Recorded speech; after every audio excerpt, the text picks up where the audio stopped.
खुलुमबाय आंनि मुलुगनां बड' निउस चेनेल साफ्रोमबो नायगिरि बिथांमोननिसिम गोजोन फुंबिलिनि बयनिसिमबो गाहाम हामलायनाय जासिहरनाय जाबाय। आसा खालामो नोंथांमोनहा गासै मोजाङै दं।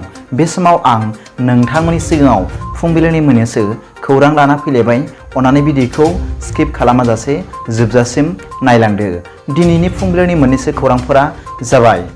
गिबि रादाबाव दं। मैया बुधबारखालि ड्राग्स फालांगिरिफोरखौ सिरि सिरि हेफाजाब होफाग्रा सानै आसाम पुलिसखौ हाइलाकान्दि जिल्लानि पुलिसफोरा हमनो हादों। मिथिनो मोननाय बादिब्ला बिथांमोन सानै आसाम पुलिसफोरा ड्राग्स फालांगिरिफोरखौ रैखाथि होनो थाखाय बाथ्रा दान्थेदोंमोन आरो बेयावनो आयेन बेरेखा ड्राग्स फालांगिरिफोरखौ हेफाजाब होनायनि दायाव सानै आन्डार 17 फुटबल गेलेगिरि हानजायाव सायख'जादों। उदालगुरि जिल्लानि खोला गेजेरखुसि गामिनि बिदांस्रि बर'आ बिथांजोआ गाबख्राव बर'नि फिसाजो।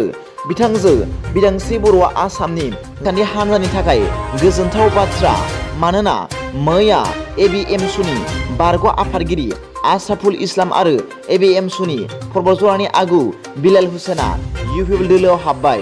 मिथिनो मोननाय बादिब्ला क'क्राझार सेन्ट्रेल अफिसनि सावरायनाय जथुमाव आरो बिटिआरनि गाहाय खुंगिरि मानाव गेदेर प्रमद बर' आरो बिटिआरनि EM रन्जित बसुमतारीनि नुजाथिनायाव एबिएमसुनि बारग' आफादगिरिया गावनि सा 50 जन सोद्रोमाफोरखौ लाना UPPL दोलोआव जयेन जाबाय।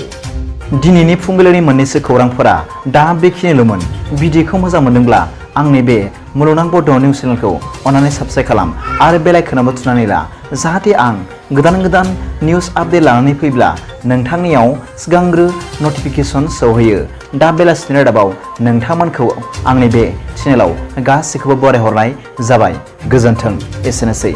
जै बर' हारिनि जै।